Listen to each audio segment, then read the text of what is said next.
enough time to get through the materials that we have today and have some more discussion. As you can see, you're set up similarly to last week, so the meeting will kind of flow in a similar way as far as us kind of speaking to you all, and then breaking into groups and having a discussion. You may notice that we have a few more staff members here. That's to help things move a little bit more smoothly than they did last time. We had a couple hiccups in the transition, so hopefully we get that ironed out. We're going to skip the round of introductions that we did last time, just again so we can kind of focus most of our time in kind of allowing you all to discuss these strategies and get feedback to us so that we can kind of take that and run with it over this holiday season. So when we meet at the beginning of next year, we've got some well-informed work to get back to you. Yes, sir. Just FYI, you might have heard from others, a number of us in the room are going to the INC dinner, which starts at 5:30. So if we could end any few minutes earlier, that's an end would be helpful. Yeah, that's great to know. While we are kind of figuring out in this first round of presentation and you guys discussing things, we'll see what we can juggle. But thanks for the heads up. Yeah. Here for these. I'm excited to get it all done. Great. All right. All right. So, a quick look at our agenda today. We're going to have a quick recap of last month's meeting, and then jump into the breakout discussion after taking a look at some of our update from our consultants. We are going to take a look at the same 3 strategies that we looked at last week, kind of the next level of detail. So to begin our recap, this is a quick recap from the great discussion that we had during last month's meeting. We got a lot of good input, but in general, we heard that you told us phase 1 was too limited. The community has a lot of resources to offer, that there are differences between neighborhoods, and that a one-size-fits-all approach isn't supported. We also have much more detailed notes on our webpage, and these are not any type of consensus that was reached. This is just kind of a sample of overall kind of what we heard. The other note I'll make here is that as we look at each individual topic, we'll take a look at some of the notes and recap from what we heard based on those individual discussions. Just the second and third one, I was talking to some other people who were in a different group from me. None of us heard the second and third development approach that differs between neighborhoods and one size fits all citywide approach isn't supported. That was not expressed at this table, or was it expressed at your table? This again is not any type of consensus. It's what we've heard, right? Okay. We're just kind of reporting it back out. So even if you might not have said it or might not have been in your group, this was something that we had heard from the group during individual discussions, and it's also something that came up during our first and second meetings as well. So again, just reporting back what we heard here. So now I want to give a quick update on what our consultants have been working on. So this kind of breaks down into 2 main pieces. The first piece is the financial feasibility study. This is something that Root Policy Research and Arland Land Use Economics have been leading. They're studying the feasibility of development of missing middle housing types in Denver neighborhoods, potentially providing affordable units, looking at providing smaller units, working within the existing building forms, looking at what might be possible in existing buildings and where we might need to update our building forms in order to make sure that the building types that we are looking to enable actually get built. Second component of this, of the work that our consultants have been doing, is the update of our building form and design standards. So this has been done mostly by Studio Seed and OV Consulting, and they're collaborating closely with staff to develop these potential updates to our building form and design standards. We'll start to see some of that work in this meeting today, but both of these topics will give you a much more detailed presentation on, and hope to have some of our consultants in the room as well to help describe the work they've been doing in early next year. In addition to this work that our hired consultants have been doing, there's another ongoing kind of parallel city project called Regulatory Diagnostics that is primarily being done by Opticos, Lisa Wise Consulting, and Peter J. Park. And they are also consulting with CPD staff and looking at how, looking at our building forms and how our code and regulatory environment works to see if we're getting the outcomes that we want and where we're not, looking at what changes we need to make in order to get those outcomes. We are going to be able to take a lot of that work since they're already coming to the same conclusions as we are, and be able to plug that work into this project so that when we start implementing things and start developing our strategies and that kind of next level of detail, we'll be able to take some of this and run with it. Last piece, and then I'll break for questions. But just as a reminder, these are the things that we're focusing on during today's discussion. Within phase one, we're looking at strategies to allow missing middle housing when the existing structure on our property is preserved, when affordable housing is provided. In addition to those times when missing middle housing would be available, we are also looking at updates to our design standards and building forms to reduce scale and help this infill fit in better with the neighborhoods. So with that, I'll pause for questions. I will say that any substantive comments, if you can, hold them for the group discussions. But any questions? I saw Joel your hand. Yeah, back on the consultants, at a previous meeting, we talked about building code, residential code versus commercial code. And you said that this project is focused just on what's in the zoning code that might be looked at in parallel. I just first want to repeat, I think it's important that that happens in a similar time frame. But then secondly, something that is in the zoning code but hasn't been discussed is when a site development plan is needed. Right now, if you're doing 3 or more units, I understand you need the site development plan, which adds months and months and months to your schedule and complexity and additional reviews. And so for this small scale residential missing middle, since it is in the zoning code and we're trying to forward missing middle, I hope we can revisit when site development plans are needed. And yep, absolutely. Yeah, that's exactly the type of administrative barrier that this project will be looking at in order to reduce those hurdles. Any other questions or comments? I'll address your hand, and then Alicia. Question in regards to communication and engaging with community as the process moves forward. I think I didn't see any communications consultant. So in the beginning of 2026 is when we'll start the majority of our public outreach, which will be public meetings kind of with the more general public, as well as kind of having more materials sent out for public to absorb and potentially like survey things like that. Happy to answer any other more specific questions that you have kind of offline. Okay. Go ahead, Alicia. Oh, I just wanted to suggest that we define some terms in phase one. So like, what do we mean by existing structure is preserved, right? So zoning has a very clear definition of voluntary demolition, which is 75%, which doesn't meet the building code threshold for what a separate structure is. So having that defined, also defining what affordable housing is. I'm gonna pause. I'm gonna jump in and interrupt you. And these are great questions or great comments for. We had a couple defined terms at the beginning of the project that we set out in like the first or second meeting, and that affordable housing is one of them that we tried to be inclusive there. But yes, I think that's something we need to revisit and reiterate. But yeah, throw that in for your in your group discussion. We can collect that. Go ahead, Lucia. So as I'm looking at all this, like if you can go back to, I think it's the previous slide. Do you mind Xing out the recording and transcription so it doesn't cover the Thank you. So all of these approaches, when allow missing middle, but when there's an existing structure, allow missing middle, but when there's housing are provided, develop better design standards, but reduce building. So it just seems to me that rather than simplifying things and making it easier to do infill, it seems like you're creating more work for the planning department when you guys are, short-staffed.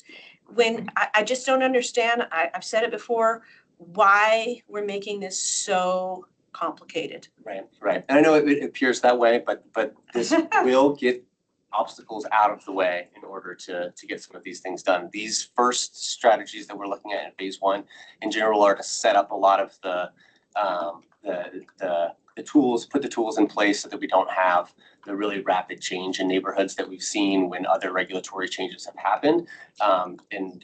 But at the same time, we are looking at strategies that don't kind of have that required caveat. And I know this is something that you've commented on before. We hear you loud and clear. I think it makes a lot of sense, and would look forward to this comment kind of continually being made in the group format. But I'm going to move on. I just quick, did everybody get the email that was sent to us from Sweep? It was sent like, yeah, Oh, if it's a couple hours ago, no. yeah, it just came. So it was directed towards the committee. And with that, well, Yeah. I'm happy to follow up if anyone wants to see that email. I'm happy to send it to you, so just reach out. But with that, we're going to jump into our breakout discussion so that we can kind of continue with these three topics and get the input from you that will be really helpful for us as we kind of launch into some more work with our consultants and kind of really kind of give that direction so that we can move forward with these strategies. All right, so as I said at the beginning of the meeting, this breakout group activity will kind of move along similarly to how it did last time. We'll kind of give this overview to the whole group and then break up into the individual tables for you all to discuss, give comments. We'll have 2 staff members at each table, one to kind of facilitate and kind of have that conversation, answer any questions, and the other is there just to take notes. We've got these note boards set up, and then after each, at the end of each topic, we're going to have kind of like a report back kind of within the committee at large so that each group can kind of report some of the key takeaways back to this larger group. So once again, you know, this feedback is super helpful for us to prioritize what we're going to be focusing on, look at some of the details of exactly what we're going to be doing, and really highlight a lot of the blind spots and potential unintended consequences that will then go into kind of the actual code changes and amendments to the Denver zoning code and what our consultants are working on. All right. So with that, our first topic that we're going to review today is building form and design updates. And let me get to the right page of my notes so I don't just yammer at you.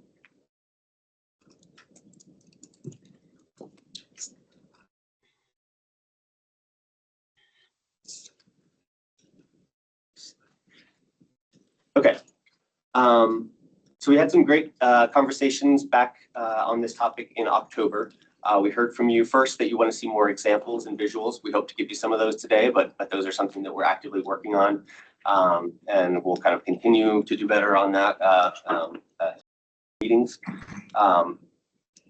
We heard a lot about potential barriers, things like Joel was talking about with when, you know, these administrative barriers, when processes are required that are huge hurdles and very expensive to run through. They have a lot of technical requirements and a lot of times can get in the way of smaller home builders from kind of building the smaller multi-family housing that we're looking to construct. We heard that we need to enable a broad range of housing types and lot and unit configurations. We need to consider more on larger lots and certain corner lots, and that there are competing views between how we address compatibility with existing neighborhoods and maximizing housing, right? That's kind of the balance that we'll be trying to make. And then that we need to focus on equity and displacement. And again, I'll say that these are not consensus that this group came to. This is just a quick report back on things that we heard. And there's a much more comprehensive list on our webpage. So today we'll be focusing more closely on building size and scale. And then after that discussion, we'll move into talking about a potential floor area limitation and incentive. So we want to be really clear that when we're talking about physical character, we're not talking about the architecture, we're not talking about the design, we're talking more about the bulk and scale and these physical attributes of the structure. We want to still continue to allow a range of architectural styles. So our approach will need to balance key plan goals or vision elements from comprehensive plan and blueprint to support our strong and authentic neighborhoods while also creating a more equitable, affordable, and inclusive Denver.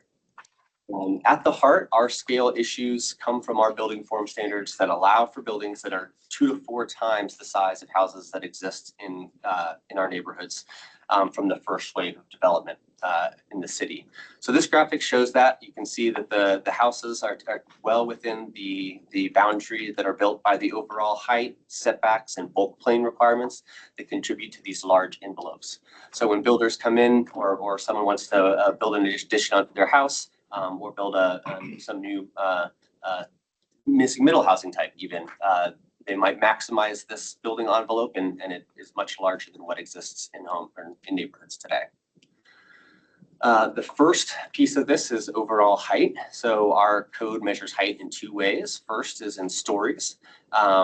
Within the suburban, urban edge, and urban neighborhood context, houses and duplexes are able to be built from 30 to 35 feet.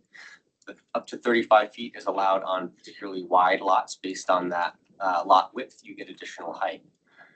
In addition to, I got that backwards, excuse me. So there's that 2.5 stories is allowed anywhere, and the 30 to 35 feet is another way that we measure height. In the urban edge and urban context, this is allowed in the front 65% of the lot, and in suburban, this is allowed from front to back, the full range of the lot, 30 to 35 feet, 2.5 stories. So take a closer look at how we measure height. Looking at a half story. So what is a half story? It's not half a story in height. It is a full height 3rd story that is allowed to be up to 75% of the area of the floor below. So this essentially allows a 3-story tall house in these neighborhoods where traditionally only a 2.5-story house was built or allowed. There are 2.5-story houses that exist in many neighborhoods in Denver, particularly in our urban neighborhoods. But in these cases, that half story is tucked within the roof form, as shown by these 2 lower examples.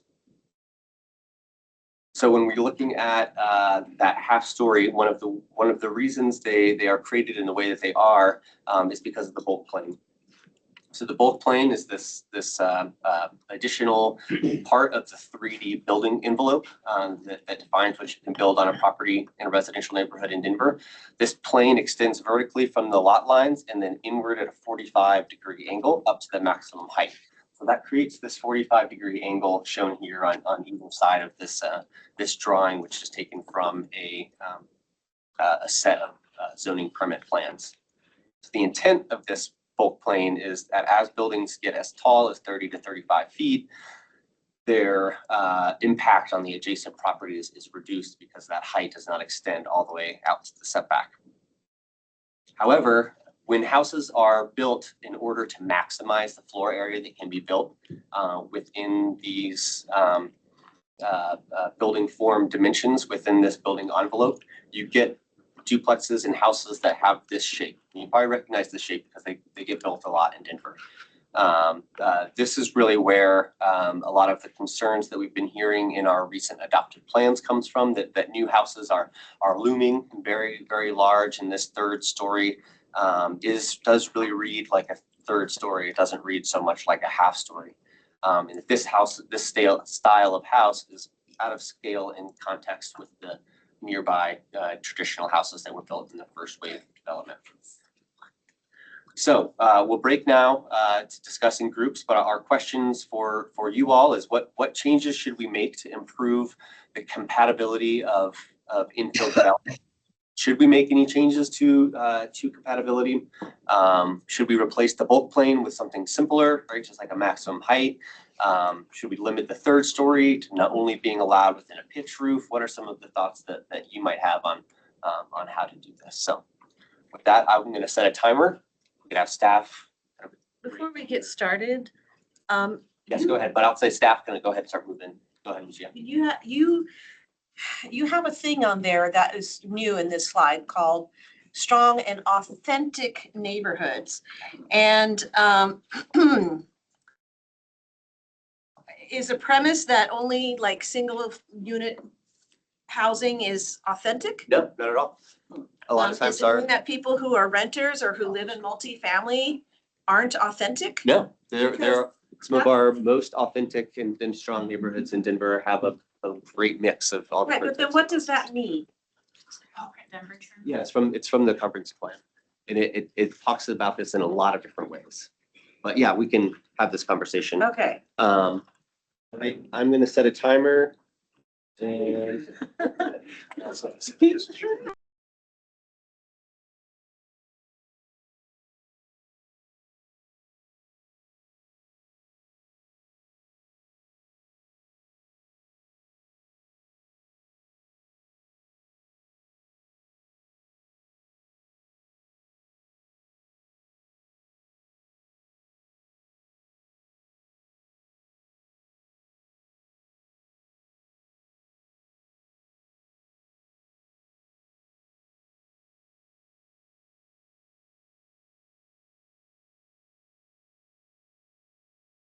All right, online folks. I think we have Jay, Nick, and Rodney.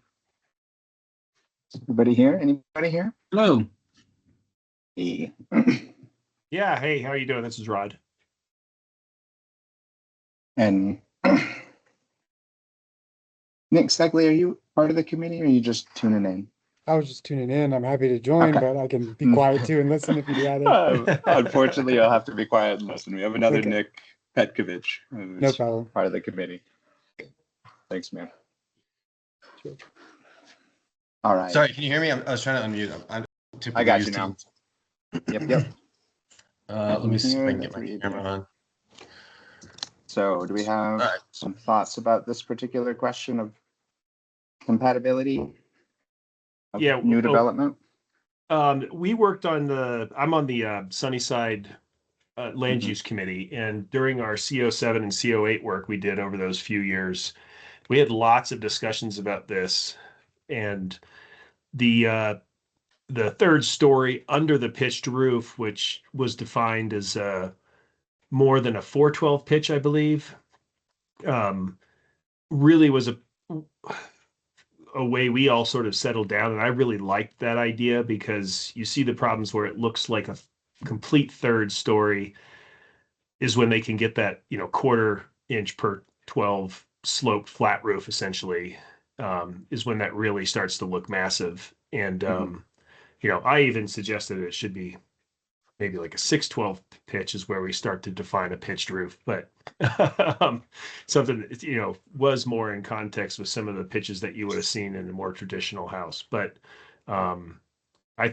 in the studies that we did, I really felt that even requiring like the 412 pitch sort of brought those back into a form that was more in context with some of the historical structures or No.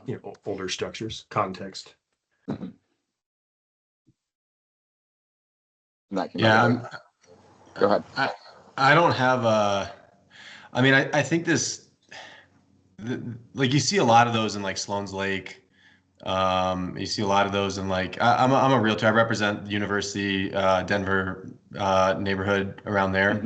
Mhm. And you see a lot of that stuff on like, Wash Park East where, you can capture a view with a little bit of an extra bump out on the top. Would this be a complete change in zoning, like in zoning laws to just blanket allow it for the whole city?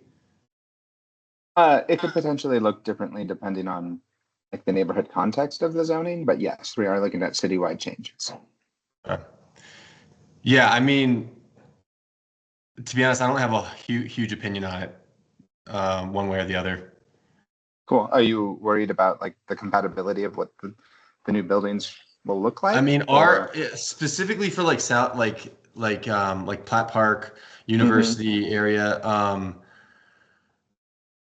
I mean, you don't see a ton of that. It's not very prevalent in our neighborhoods.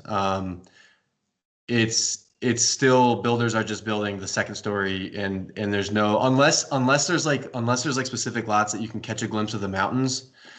It's not, builders are not trying to do that extra bump out on the top. Got it. So it's not a huge concern, at least for my area. Jay, what do you want to get in? Yeah, I was gonna ask Rod with that in Sunnyside, when you were talking about just sort of the pitch, did Yep. that also allow for dormers? Was that part of the consideration at all? Yeah, the dormers part were in there. Okay. You know, because those have limitations to them as well, as far as how much of the length of the building can be dormer and that sort of thing, the percentages. So we talked about during our discussion, there were lots of talk about primary massing and subordinate massing, because we also, which sort of led itself to a more human scale when you can sort of break up these large masses with subordinate massing, and we felt the dormers fit into that. Although we didn't want to restrict sort of style. I mean, that's the other argument here is, you start to take away the ability to do a flat roof. And so I think what we settled on was, I don't know if this ended up in the final one. I'm sorry, it's been a while since we worked on it, but the idea to allow a flat roof on that top level, but lower the overall bulk plane height down where flat roofs were allowed. So you couldn't take the flat roof up to 30 feet. It was like dropped to like 28 or something like that, which we figured pretty much nixed out the third story. I think So- that makes sense. I think Yeah. that makes a lot of sense. I just keep thinking about those like international style homes or art moderne style homes that we have, probably like 20s and 30s, where they are sort of at that time were a box, considered a modern box with flat-ish roofs. And so, yeah, you definitely don't want to eliminate the ability for people to have designs like that. And so I was wondering, do we have sort of traditional Denver block patterns for that era of if that happens to be something that shows up within a neighborhood, so we know? Because I mean the what do you call it, the scale or symmetry of the building fits better with a human scale for those sort of era. Is there a way we could emulate that a little bit without completely eliminating it as a style that could be built? Well, that's why we did the drop down the overall bulk plane on the flat roof section. So because they had gone around and there was a study that one of the people at Amanda's office had done, because there's quite a bit of that in our neighborhood in Sunnyside. There's several great examples of those old brick houses that have the flat roof and little parapet walls around the perimeter and that sort of thing. But they're all 2-story. They don't have that 2-story on there. So we felt like by lowering that overall height, you still allowed for that contextually, without allowing that like 3rd-story walkout balcony. Gotcha. And to talk to the other gentleman about the like builders aren't really doing it in some places. I think that was sort of a period in time where it's a knee-jerk reaction. We're seeing that too, where their builders are building those rooftop walkout patios and stuff less because they're realizing their clients just don't use them. You very rarely see people on those. It's just too far to walk up that extra flight of stairs. It's not convenient. Right. Yeah. Unless you have a view. I mean, unless you have unless you have a if you're view. going up there to see a view of the mountains or get up to see a lake, no one uses it. Yeah. But I guess if My other question is, so I could see someone using it if this applies to, say, a townhouse or a duplex. Is this specifically talking about only single-family residential homes? Because if it's only single-family residential homes, yeah, I don't see a lot of people using it. But if you're confined to only half of that house right there, then that's probably extra valuable space. Could be included with duplexes as well. This would be kind of like a Like not it. row homes though. Yeah. So this would apply to all the building forms. It's basically setting up a new, or is this new building form, or if we adjust this at all, specifically just for the missing middle stuff if you decide to add additional units? So the idea is not to change the existing bulk planes or rules for single family lots? I think at this stage we're looking at both. Okay. So we recognize just from plans and community feedback that just the size of houses and duplexes is not popular and out of scale with the neighborhood. So fixing that problem while we're also allowing more housing. Even in the single family context, yeah. That's right. Like, I think builders just in a free market are not going to design a house with that on it if it's not going to get you a view or something, something extra to look at. In my opinion. And I'm not, Still think they'll do it. I don't work for developers in design. Usually my clients have pretty already developed at least most of their program. But I think maybe the developers were doing it, you get bedrooms, bathrooms. If you could add those sort of things, they look at it from a, oh, I can add 2 more bedrooms up there or something. Right. And I can list a house higher. So yeah, it was definitely like a opportunity grab for increasing the sale price. Yeah. Right. But if we're switching to sort of a FAR ratio, that will also have constraints up on this outside of, you're just going to run into a max right away, before you even get to a 3rd floor, really, for the, because that will start to bring down your massing as well. Yeah. Hold on one sec. I think they might be jumping on to the next thing.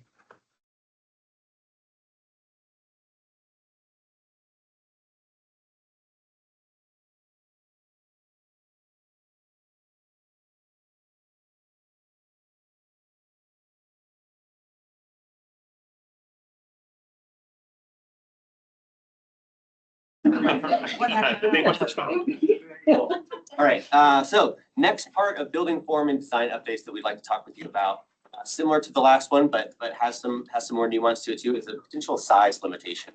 So Denver does not currently have a floor area limitation for residential development in its base zone districts, single unit, 2-unit, and row house zone districts. One of the reasons that we're exploring this is because it's something that's starting to be shown as a best practice in other cities who have undertaken similar zoning reform to allow missing middle housing, looking at this type of size limitation of what can be built. Our current regulations allow for these very large single unit houses and duplexes. This significant entitlement contributes to speculative development, and we're losing a lot of our more moderately sized homes as they're scraped and replaced with very large new homes. One of the tools that we see used regularly to regulate size is gross floor area ratio, which is a ratio between the gross floor area of a building that's allowed based on the zone lot area size. So your floor area ratio is your lot size times that floor area ratio, and then that gives you your allowed maximum floor area for your residential structure. So for example, a 6,000 square foot lot with a 0.5 FAR would be 3,000 square feet for that lot. If we take a look at what's getting built across the city in the last 5 or 6 years, in the urban neighborhood context, we see about 0.72. In urban edge, it's about 0.66. In suburban, it's about 0.47. And on average, these houses in all of these different neighborhood contexts are about the same size. The difference is the size of the lot that changes across these. So that really doesn't do a whole lot for us on its own. Where FAR and size limitation becomes a beneficial tool is in the way that it can be used on a sliding scale in order to disincentivize large homes and incentivize the creation of missing middle housing types. So this would be, here's an example. This is a graphic produced by Opticos for the city of Sacramento, who recently updated their zoning code to allow missing middle housing in their low-scale residential neighborhoods. And there is an increased allowed FAR as you increase the number of units. So they have their starting point and they reduced what you could build for a single family house, a single unit home, and to build back up to what you could previously build in that zone district, you have to build more units. This is shown to encourage the creation of more moderately sized units, right? So if we change the math in a home builder's head, it says if I want to make the most money on this lot, rather than building one huge house, I can build 4 moderately sized houses or 4 moderately sized units in one building on this lot. Then that is the math they said is the paradigm shift that changed and when those cities started to create more moderately sized, more naturally affordable housing types. So we're going to break there for a question and just kind of talk to you all about this idea. What do you think about it? Is this something that we should consider and keep exploring? Where should we think about exceptions? And this is an example just on a basic 6250 square foot Denver lot, showing kind of what this might look like, right? So 0.5 being for one unit, and then that FAR number increases as you go down the number of units until you get back up to 0.8 FAR, 5,000 square feet for the entire lot, and per unit that's about 1,200 square feet. So with that, I will pause again and. So is there any feedback on the scenarios of Sacramento or Portland, how it's working? Like, is there any? Yeah, not for Sacramento's pretty strong, but Portland has sort of as we were talking about. there. So it's kind of similar. Yeah, so. They have had enough establishing some.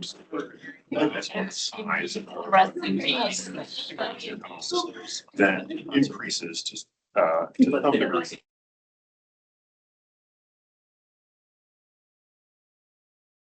Too hard to talk over everybody else.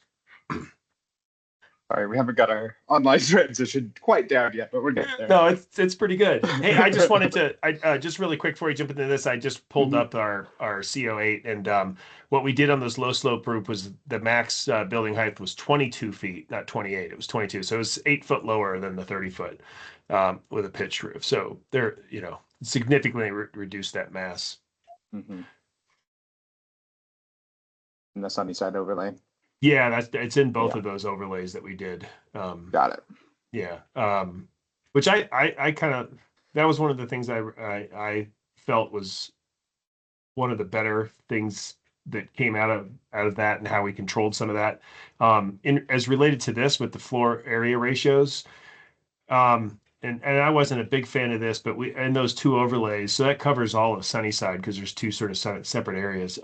We've actually just got a gross floor area limit that they set at 3,000 square feet. I was more of a fan of a ratio of max floor area ratio, just because I thought it was gave more flexibility and more site context sensitive, whereas just a blanket 3,000 square feet sort of it just negates different lot sizing and everything. It's just a flat thing. So anyway, that's my thoughts on that.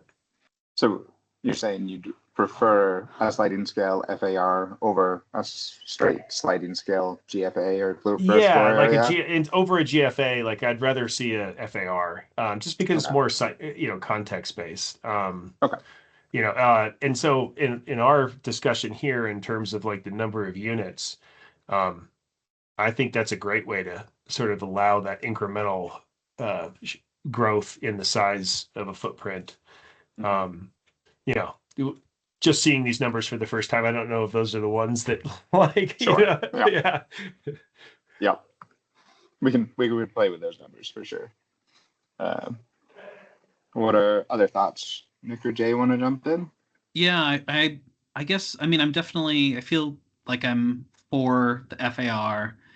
I just want to make sure there's no unintended consequences for like existing structures for neighborhoods, in terms of allowing more. Will that encourage us, or are we going to be flirting with like slot home territory again if we're not careful, if there aren't guardrails on this and what this looks like? So that's kind of where my mind is going at the moment, but Oh, that brings up a good point. So for example, in the idea that you might add a second unit to the lot, perhaps even a detached unit, if the existing unit doesn't conform to one of these FAR rules, either the floor area or the gross floor area, would they be allowed to add that separate unit without having to do some major renovations to the original structure to bring it within compliance? I think you'd want to have allowances for existing structures somehow in there, since we are trying to save existing structures. Got it. So you're saying making that more clear. That's kind of, I agree. Doesn't this also kind of conflict a little bit with how with the additional dwelling units, that the blanket approval for Denver? Because now that people can put an additional dwelling unit on their property without going through the approvals, like for instance, I have two neighbors that are doing it, and they have small little houses in the front of their lot that they live in, and they're building these mega, like, big garages, and on the top of them, they're building big, like apartments on top of their new garages and everything. So I don't know what they're like. Would that include like total like area of you're taking up on the lot? Because like technically I think the apartment above the garage is maybe 580 square feet, maybe 600 square feet. But then there's the whole, there's the whole garage piece of it. It's a large, massive structure on the back of their lot. And so I got to imagine that's taking up well over, 0.5 FAR of their 6,000 square foot lot. But then, if you're only including the apartment, then you could also start stacking. You could build onto the existing structure in the front and put duplex. You could make it a duplex or a triplex. And so I echo Jay, where I think I think it's a good idea, but there's definitely got to be provisions on it. Yeah. Well, so just sorry, let me make sure I'm understanding correctly. So it sounds like you're worried, and you're worried about how garages in general are going to be included in this gross floor area, as well as like the accessory dwelling unit that's currently allowed. Yeah, there's like, if you're saying the total floor area is based on the lot, but they also just blank approved the ability ADUs. To put the ADU on it. So how would those two play together? Yeah. With this FAR, I like the idea of the FAR. I think that's a great idea, because I absolutely think that will incentivize builders to not just build mega, houses that take up every square foot of their lot, and it'll incentivize them to create additional units on their property. But it's just, I would be concerned with how would that play with the ADU blanket approval that Denver did. Yeah, and that's something that's a good flag. That's something we need to work out. Would it be, 2 units plus an ADU? Yeah. Right. And is the garage, is the garage part of this gross FAR, or is the garage a separate entity? Now those currently right now are limited to 1,000 square feet, even on the larger lots, the ADUs, and the garages are as well, and also limited to a 36 foot by 36 foot lengths max. So they are limited. And I guess my question is, how would this FAR play into the, I guess you'd never really reach it. I haven't thought this through, but would they still continue to have the max lot coverage as well as part of that restricting limit, along with the FAR? So there'd be a sort of a series of hoops you'd have to or boxes you'd have to fit into.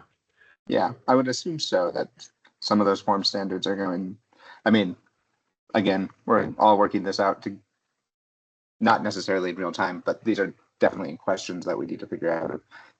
Which form standards would also need to be adjusted if we're going to have an FAR allowance. Yeah, because those have gone up over time, the max lot coverage. Because we used to be like 37.5, and I think we're at, is it 45 now for like a USUC 1 or something, C? Yeah. I think it's context dependent. Nick, were you trying to jump in again? No, I think these are all good considerations to potentially bring up. And Jay, Jay, anything else from you on this one or thoughts? No, that was just my initial concern, was just making sure there's some guardrails to the FAR, so we're not going against what it is we're trying to do, which is also keep existing structures. Totally. Yeah. And I have heard Portland has had some slot home issues, so they've been looking at us for our solves on that one. One of my concerns with this that we may pose is, whatever those sort of gross floor area allowances end up being, those numbers will have to be flushed out. But the idea of then in the next category there, the average floor area, you know, having these sort of just broken out into 4 equals, like if you have 4 units, they all have to be like, you know, under the 1,250. My concern that there would be from a designer is that you'd be encouraging just, you know, 4 exact sort of quadrants in these buildings, and, you know, it wouldn't allow for, say, like if you had a 2,000 square foot unit and a 1,200 square foot unit, like in the same, you know, sort of development, and allow some flexibility there between the units themselves rather than having that homogeny of all the units having to be about the same size. Yep, that makes sense. So you could have one that's like 500 square feet, and you could have one that's 2,000 Yeah. square feet. Right. Yeah. Cool. That makes sense. I mean, you might just encourage a lot more flexibility in the layout by, you know, maybe Yep. there's a 3-bedroom house that for a family, and then there's a 1-bedroom, you know, thing on the property. Mhm. Yeah. I mean, in I like the general- concept of like flexibility with guardrails. Like Rod, I think you brought that thing you brought up where you were talking about it wasn't the FAR, it was the other thing where it was just a blanket. Gross. It's the a gross. blanket. Yeah, I don't it's a- like that. I don't think that's a great idea because it limits, you know, there's always going to be, it's real estate. Every lot's different. Like there's just so many different variables. There has to be a sliding scale when it comes to stuff like that. Is someone Yeah. willing to report back? They're about to pull us back. Is anybody? I forgot No. to nominate someone. Anybody? I nominate Rod. You're the most articulate. Yeah, Rod, you're good. Report back to I don't think I get it. Okay, we're gonna take a couple minutes. So we're gonna move from left to right. We're gonna start over here with Liz's group. Does someone from this table want to volunteer to maybe just say 1 or 2 of the high points from the conversations? I think there was some consensus on a couple things, right? So maybe otherwise Liz or I can do it, but I think one of you, you're not particularly soft spoken. So I think someone here can do it. That's fine, I saw you. Thank you. Did you get Abe in the picture like family? Yes, I did. Okay, all right. Andrea. Let's bring it back for the discussion here. Do we have a volunteer? Staff person. All right, They're their money. I'll say it, and you all can correct me. So why are we measuring this at all? 3 stories is appropriate in most zone districts, particularly in urban areas. Lowering the height really doesn't make sense. These are areas where we want to prioritize getting more people. So we shouldn't be thinking about how to reduce the scale of these buildings. We should be thinking about how to fit more people in these places. The bulk plane is confusing. Maybe we can simplify things and make it better, but we shouldn't be looking at reducing the allowed height. Is that correct? Why are we regulating the number of units, right? Like why cap, why stop talking about it at 4? Why not just let builders build as many as they can, up to 12 units? Within the bulk standards, right? So that kind of naturally takes care of itself, right? If you have to have 40% of your lot that's vacant or whatever, right? You can only go 30 feet. That's only going to yield so many, but you know, or you have an allowed amount, and then if they want to build more than like 6 units, they pay an impact fee or something like that to affordable housing. But just Yeah, I like that the too. bulk standard kind of regulates itself, Yeah, right? let's measure bulk and then not worry about units. Or if somebody still wants to build a McMansion, they pay for it. Yeah, They and a pay. higher linkage fee if you want to build above the FAR. All right, middle group, anyone want to add anything? Also, keeping in mind that there's building code that has a big say about the end. And the affordability Yes. needs, that's like a different conversation that needs to happen too, Yep. related to. Like there should be incentives for affordability also that could also be integrated in this. This isn't. I got elected to report out. Generally speaking, there was understanding of the idea of updating the way that we regulate kind of the look of structures and potentially move away from the bulk plane approach. We did have a couple of folks at the table say that, in some places, there are customers, there are residents who like the kind of the flat roof outcomes, and there are some neighborhoods that now have a mix of kind of pitched roof and more modern flat roof developments. And so we did hear some suggestions to maybe rethink the idea of limiting that 75% third story under a pitched roof.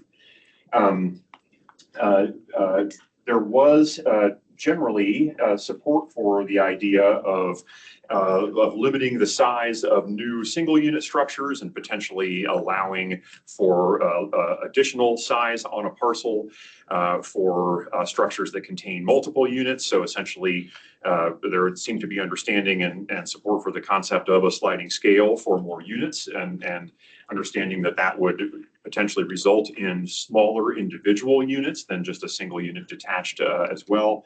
But we did have some folks caution to ensure that we're still using our lot coverage requirements and other approaches to ensure that there is outdoor space, undeveloped space on parcels, and to make sure that those sliding scales work differently based on lot sizes and kind of by extension the neighborhood contexts. Did I summarize the discussion pretty well there? Mm-hmm. All right, next group. Thanks, Andrew. Yep. All right, group number 3. Who's reporting? We didn't elect anyone. Do you want me to try? So on the first discussion about bulk planes, we didn't really talk much about alternatives to bulk planes, which was part of it. But in terms of like the existing bulk plane regulation, that there's maybe some reason to make it more flexible, particularly to acknowledge that it would actually sometimes be better for the bulk to be more towards the rear of the lot, especially if there was no alley, and that might also help address that. The pictures that you were showing kind of issues with scale in the front, and that maybe sometimes it should be in the rear, but that it is set up that way with the thought that traditionally there was lower scale in the back and access to sunlight and more privacy for rear yards, and that's still a concern. Definitely, debate about what it really means to regulate style and whether we're actually doing it now or not. But in any case, like an argument to like keep it as simple as possible and just really targeted, so that it might actually potentially be fine if structures actually all looked the same. That happened a lot historically.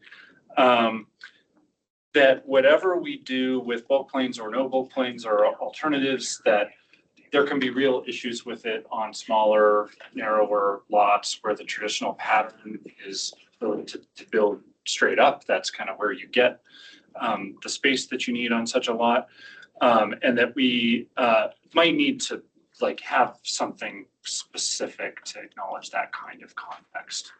And then on the floor area ratio question, so you just points. What's that? Just do the. Okay, sorry, going long. Okay. Got it.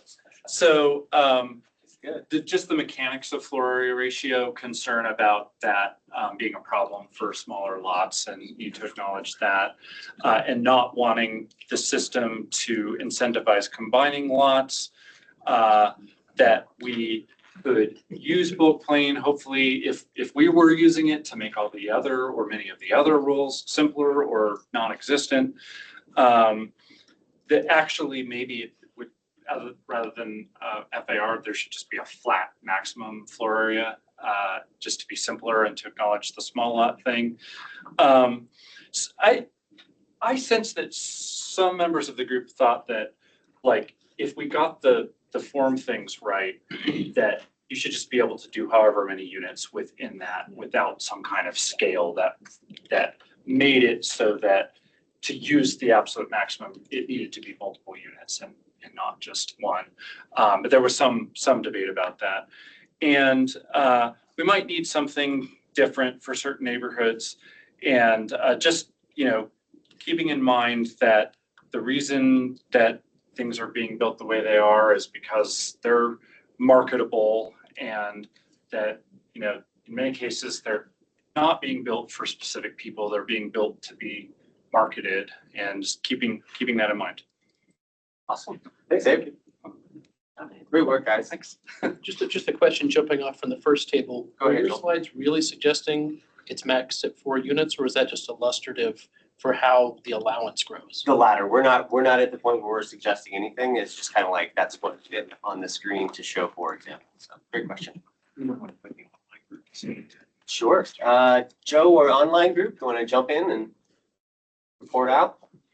Yeah, this is Rod. They've elected me to sort of speak up, if that's okay. Of course, go ahead. We can hear you. Yeah, loud. okay, so on the bulk plane part, I had brought up that when I worked on the CO7 and CO8 overlays for Sunnyside, we've actually adopted where we, for the steeper pitched roofs, we've got the 30 feet. And then, there are traditional buildings in our neighborhood that do have flat roofs. So not trying to sort of get rid of the flat roof altogether. What we did is lowered that max height limit to 22 feet for the low pitched roofs. So, which was more in context and sort of building form and character with some of the more traditional flat roof structures. So that was a way that we found, and I think was a pretty well thought through thing that might be considered. In terms of the floor area ratio, I think we were all on board that that's a good way to control those massings. I had brought up a concern of the equal divisions among the units in the third column of that spreadsheet there, where it seemed to, if you had like an existing house that was already sort of a certain size, would you have to change that? To, like, say, for example, if you were going to put 4 units and you had already had a 1,500 square foot house on there, it wouldn't, so would there be a way to allow those average floor areas per units to be different sizes? I mean, I think it leads some flexibility for development as well. In this context, it seems like it would encourage just 4 equal size units, whereas I think some diversity would be nice to see. Maybe have 3 bedroom, a 2 bedroom, something like that. And then that sort of led into one other point we brought up is these areas, how would they be applied to existing structures that may not fit, since we're trying to encourage saving existing structures, making sure that the rules don't get so strict that the existing stuff would no longer conform. Awesome. Yeah, thank you. That's great. Thanks everyone for your conversation, and the report backs were great. I think we've got a lot to work with and a lot we can add into kind of what we're thinking when we kind of go back and start with our consultants and keep moving forward. So now I will hand it off to Elisa to present over this next section for incentives preservation of existing structures. So you'll recall from last time that another piece of the project that we're working on advancing is incentives for the preservation of existing structures. So as a reminder, the very high level concept that we are considering is that in single and 2 unit districts, we're considering allowing additional primary units when the existing primary structure is retained. And we're thinking that those additional primary units could be located in a new structure, in the existing structure, or be added on as an addition. We talked about this concept last time in breakout discussions, and so I'm just going to highlight some of what we heard from you all. A big topic here was affordability. So it was acknowledged that not all existing homes are as affordable as they might seem at first glance because of things like maintenance costs. It was noted that allowing lots to be split could make this more affordable. In terms of feasibility, we heard that we would need to allow more than just 1 additional unit to make this an attractive incentive, and that we should be considering building code changes to make this more feasible. And then lastly, we had some discussion around what counts, including how much of the structure should be preserved, how that's measured, and we also heard a desire to keep the rules as simple as possible. Just wanted to highlight that we do have some important plan guidance around this topic. So many of our adopted plans do recommend this strategy very specifically, and they recommend allowing additional units on a lot where the existing structure is preserved, primarily to help achieve two main goals. One is to help maintain naturally occurring affordable housing. And so usually this housing is more naturally affordable because these homes are smaller in size. And then the other goal is around preserving neighborhood character. And then I'll just also note that we do have some additional plan guidance that's supporting this part of the proposal in terms of climate change action and sustainability by promoting the retention of building materials that have already been used versus using more materials in new construction. So next, we did want to show you some high-level models of what these types of developments could look like. So there's a couple of different options, including things like adding additions to existing houses, building tandem houses, subdividing an existing house, possibly with the option of adding additional cottage units or popping the top of an existing house. So here's another graphic that was produced by our consultants to show what these might look like integrated into some of our existing neighborhoods. So you can see there's a lot of different ways to add this type of gentle density and different housing options, and just wanted to share with you that our consultants have started to do this modeling and testing of some of these concepts. So moving on to some of the questions we have for you all today, we are hoping to have some more conversation around what counts as existing. So what should we require is preserved? Is it the building footprint? Is it the front facade of the existing structure? Is it a certain portion of the exterior walls? What really matters here? And then an additional question, should additions like pop tops still be counted as preserving the existing structure? And then lastly, what else can we do to make this more feasible? And please let us know if you have additional ideas about this topic. All right, great. And just one conversation on this. So I'm going to mute the mic. And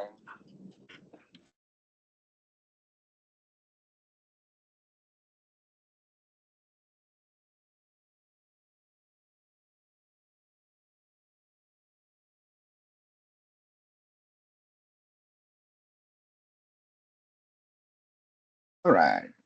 Yeah, you were on it that time. Working on it. We got better.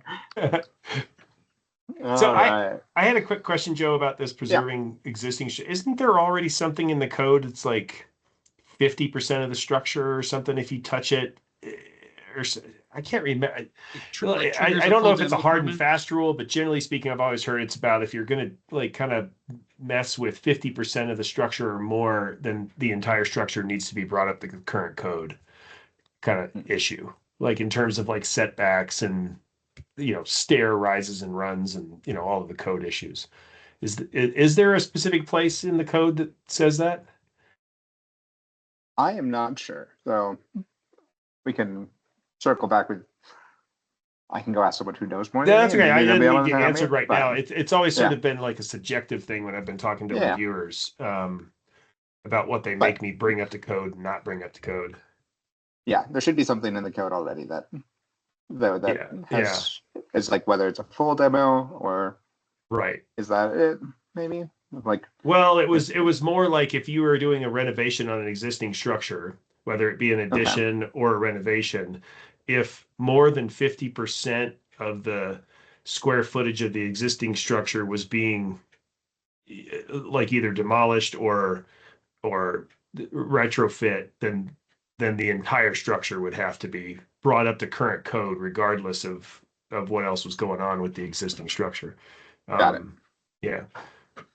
Okay, that's helpful. That's something we can look at. Are you, I guess, is that something you'd like to see kind of matched or like matched what's in the code already? Or just a place yeah, to if it's start? already in the code, is that a good place to start the discussion about like what we're saving with the existing structures? Because she just mentioned as in her intro there about, do we just save the front facade? And that is always sort of, you know, been, it's always a dicey situation when you see that where they, you know, they just save one wall and it's because that wall is like 3 feet into the setback and that's why they saved it, you know, but there's nothing else left. And so is that really preserving the structure? Yeah, I would argue probably not. Probably not, yeah.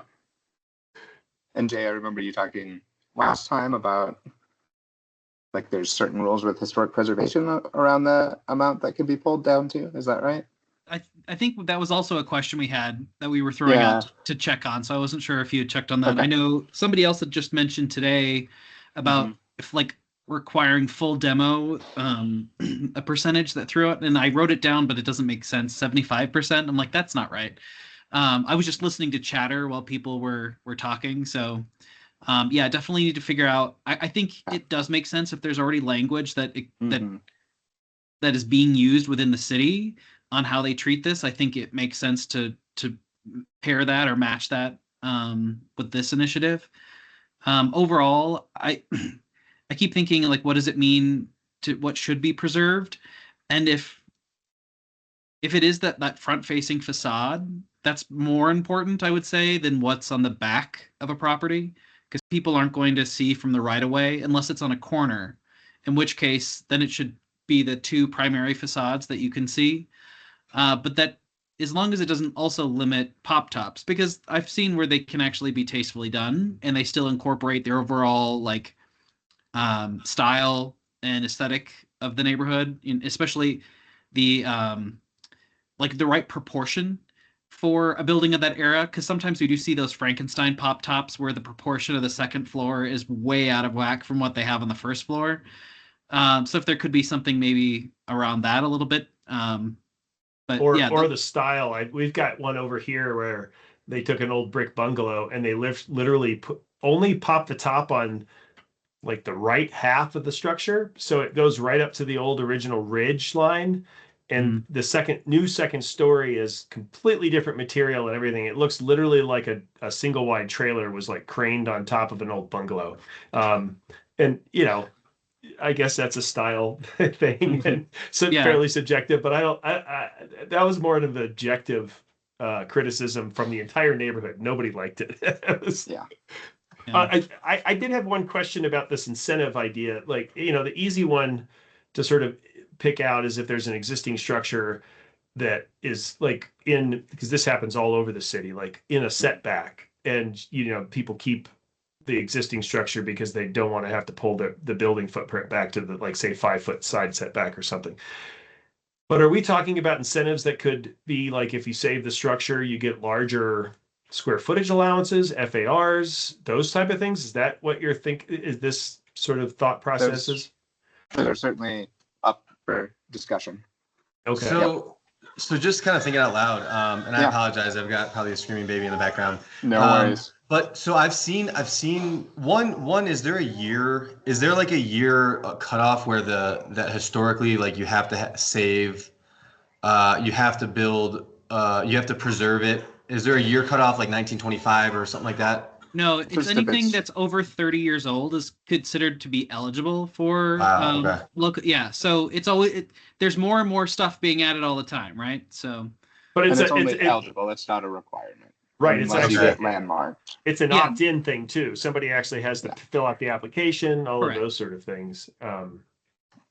Okay, because I have seen it done really well, especially with like anything built before 1950, where people actually spend the money and they, like, you can't even tell from like just the front of the house. You can't even tell really that they popped the top. They basically built a huge house, behind it, and it looks great because they used all the exact same original material, and all the materials the same, and it looks great. If they were to incentivize, say, like in the form of tax credits, or even helping with, like, even if the government subsidized some of like the ability to maintain that same material, because the reason that we don't build with brick and we don't build with stone and we don't build with all the nice stuff that they used to is because it's just way more expensive. But if there was some way, especially with homes that were built, and if you're talking about trying to maintain an integrity of a neighborhood, most of those neighborhoods we're talking about are, the beginning of, the early part of Denver and when it was created, and trying to preserve the historical artifacts of that. And if they put tax credits towards, helping, if you want to pop the top and you want to do these things, well, you got to do it with the same type of materials and maybe provide tax credits in the form of helping them do that. That'd be great. I just don't know if the city would do it. So that does already exist, but that's if a property is landmarked or a contributing structure in a landmark district. But also they are open to incentives if they're on the state or national register as well for up to a certain percentage of construction costs or rehabilitation costs. But the thing is it has to be listed on those, national, state, or local register, Right. essentially. So I mean, there is sort of a mechanism that already works. But I get what you're saying. If it's not something that's up to the level of being designated, is there additional financial incentives that could be available to encourage people to reuse, the same materials and that kind of thing? Yeah. It's a good question. I think that would go a long way. Yeah, But well, then you there also are- get the historical artifacts, though, that, the historical designations, though, where they're trying to designate houses that are dilapidated and there's no bringing them back. So, I get that too, but the houses that are actually in good shape that, people want to do stuff to, I think they should be able to and have incentives to, make it look similar to how it does. Yeah. Well, and I think we're getting mired down in the idea of it being historical. It says existing. It could be something from 10 years ago. And I Right, think the right. idea is to encourage trying to save whatever the existing structure is. It may not be a historical structure. Those incentives are going to have to be just, I was a builder for 27 years as well. It takes a lot more money to do renovations, like significant renovations to a home than it does just to scrape and build a new Rapid. one. But the homes that are 10 years old, 12, 20, even 30 years old, who cares? Well, yeah, that's what I think that's what we're talking about here. Like, are some buildings really worth saving? That gets back Right. into the subjective nature of this. Like, Right. Some people say, well, we shouldn't incentivize saving it because it's an ugly house or something like that. Right. And built with crappy materials, Right. Yeah. Yeah. Like, so that starts to go down some deep rabbit holes of, Right. So, Yes. like one person might like it, one person might Right. say it's horrible. We shouldn't save it. So I Yeah. don't know if there's a way we can, because you just don't know what's going to pop up. Like, where is this? There's so many variables. I think the question that they're asking is what should be preserved, building footprint. I think what should be preserved should have to do with not just age, but like what should be preserved is the feel for the neighborhood. How the neighborhood is, it should be preserved. Not necessarily like, so let's say all the buildings are, let's say they are more modern, but then someone wants to come in there and build a completely different, house that doesn't fit whatsoever into the neighborhood. I think we're talking about, if you're asking what should be preserved, is it's all based on what does that neighborhood look like and what is it composed of. And if you're going to preserve something, you want to preserve it to keep the integrity of what that neighborhood really is. But are we getting outside the realm of sort of, unlocking housing choices and Right. you're into the realm of conservation or design overlays at that point? Hello, online friends, can you hear me? Yeah, that's fair. That's fair. All right. Great, so let's do the same order. Do we have a representative? Someone Yes, from this group want to no. speak? Yeah. Is there, Suko said in my group, not necessarily my personal. I don't want a bunch of hate The mail, bottom- planning board. I'll speak up. This gentleman over here doesn't say a peep. He just like looks in, he can't get a word in edgewise That's probably. what I said. But anyway, basically, nobody here really, in this table, at least, really cares that much about preservation. I mean, trying to preserve the facade, the one side of a house to keep something would be so cost prohibitive. And, it just doesn't really work to address the thing. And my comment was this whole idea in the planning department that says we want to keep an incentive to keep existing structure just seems kind of NIMBY-ish. So they just want to keep everything the same. And, things are going to change. We did talk about the porch being an important Yeah. thing, but it could be, preserving the existing facade of a porch or just replacing it with a new porch or multiple porches. We also talked that it's typically more expensive to adopt existing structure than just start over.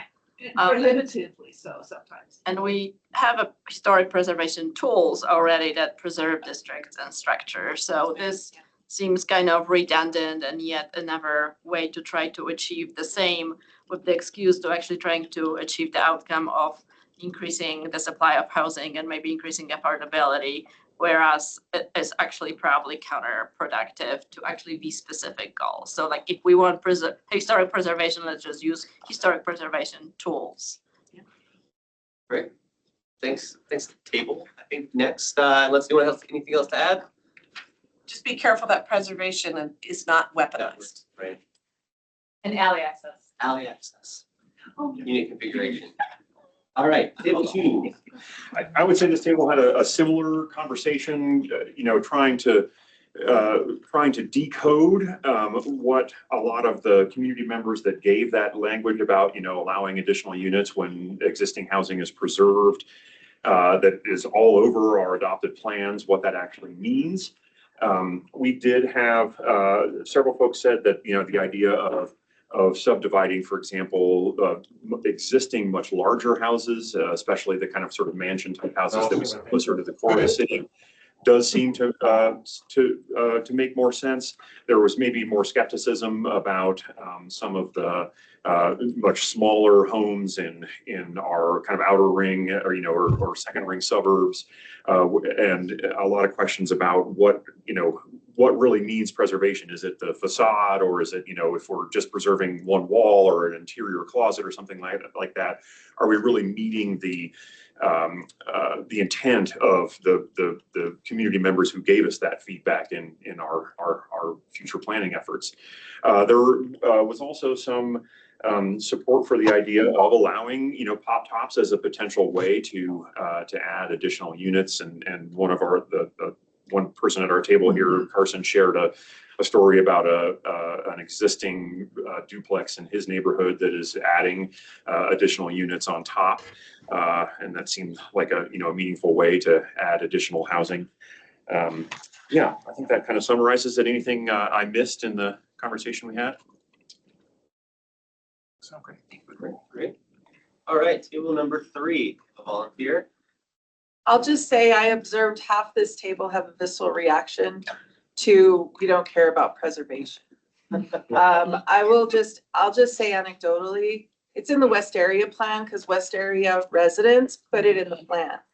Care about preservation because they see that as a way of preserving existing affordable housing as opposed to paying for a brand new build on top of it. And we are seeing perfectly fine structures get demoed. So I will that's just like my editorialization of this house reaction.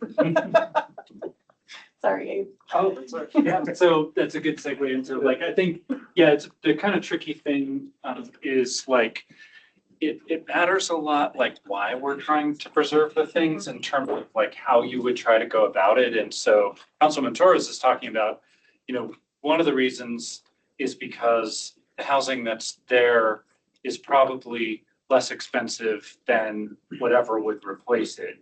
And so let's not replace it. Let's keep it at market rate. So that's one reason. And if that was the reason, then maybe you don't care as much about what the end result looks like. It's more that, that a certain unit of housing stayed there basically. Affordable housing. Right, or it depends on what you mean by affordability. I think maybe in this sense, it's basically at market rate. Something that's older and doesn't have 3 bathrooms or the right kinds of closets is just naturally less expensive. And if somebody was renting it and the property owner went in and tore it down and built something else, that renter wouldn't be able to afford the rent in the new place, basically. So that might be one rationale.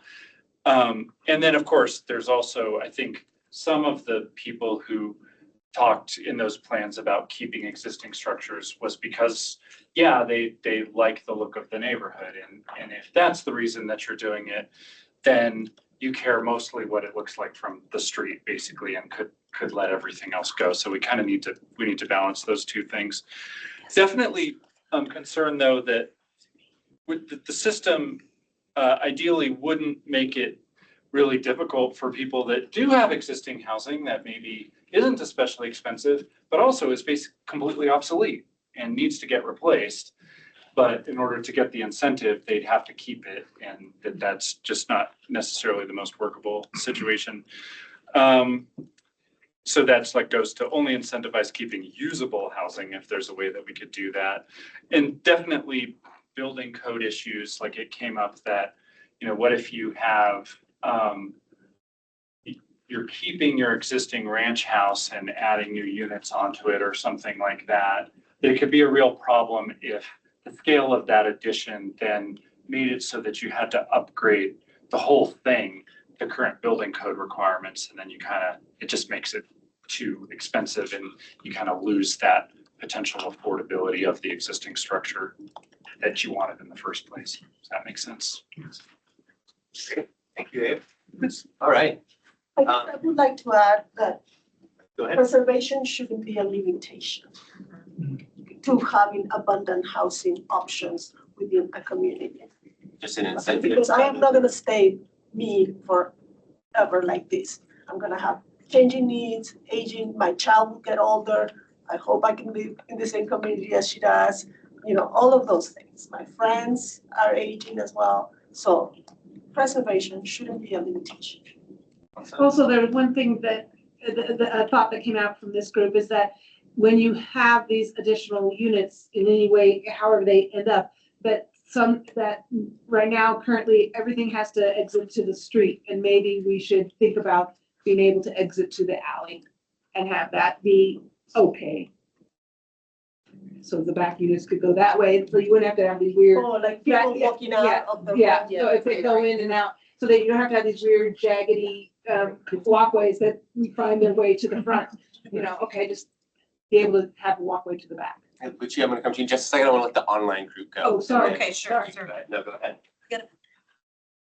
Sounds good. Are you Glenn, speaking? you want me to go or you want to go ahead? Oh, I can go again, if you like.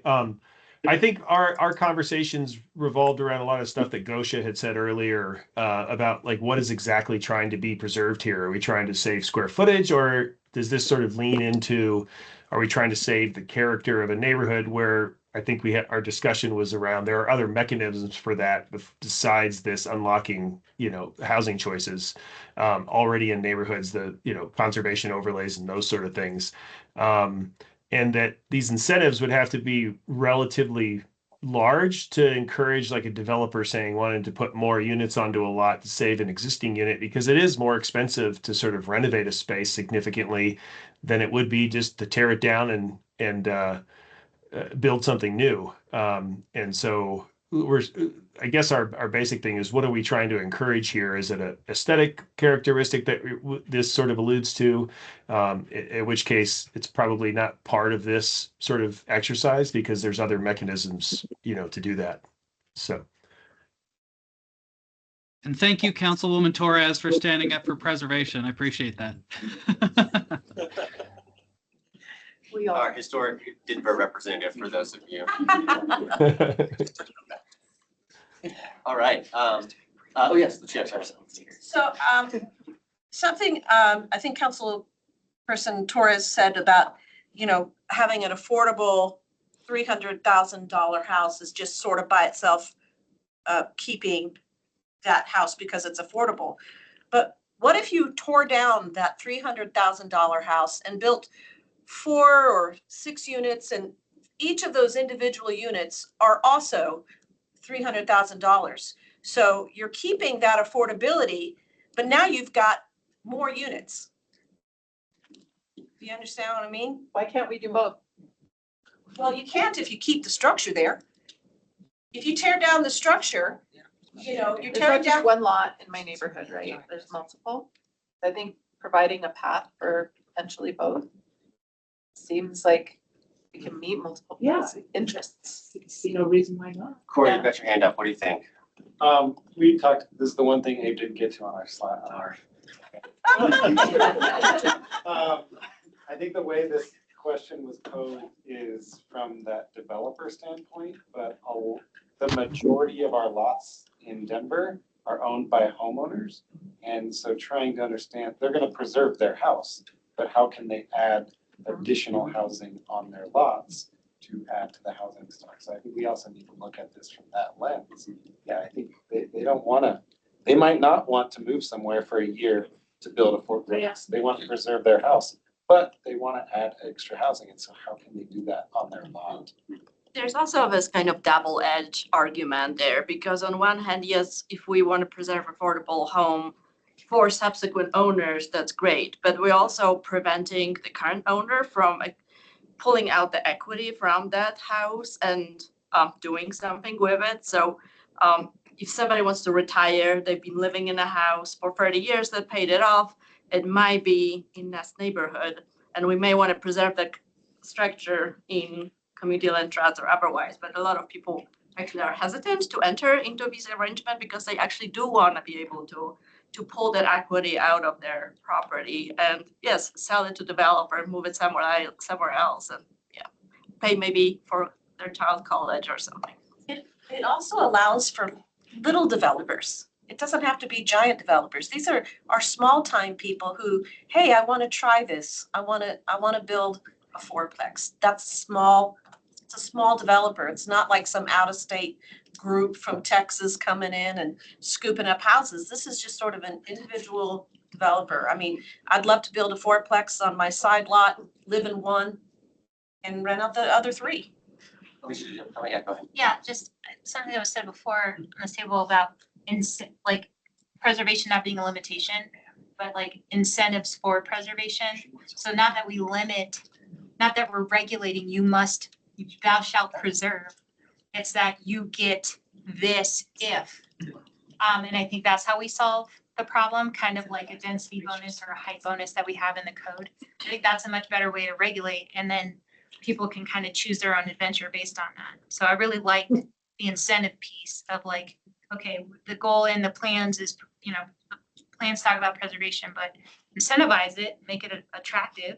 And if it's not, you don't get penalized, but, maybe you get yes and with the incentive part of it. Right, right. And right now, that's kind of the first step that we're trying to take. This is an incentive, right? Right now, whether you preserve the house or not, it doesn't matter. You don't get anything. You don't get any number of extra units. What we're talking about here is a preservation incentive that if you keep the structure and you get to add a unit in the back, you can convert your basement apartment for, an adult child or for an aging, mother-in-law, that kind of thing, just to kind of give that flexibility. But we have our hand up online.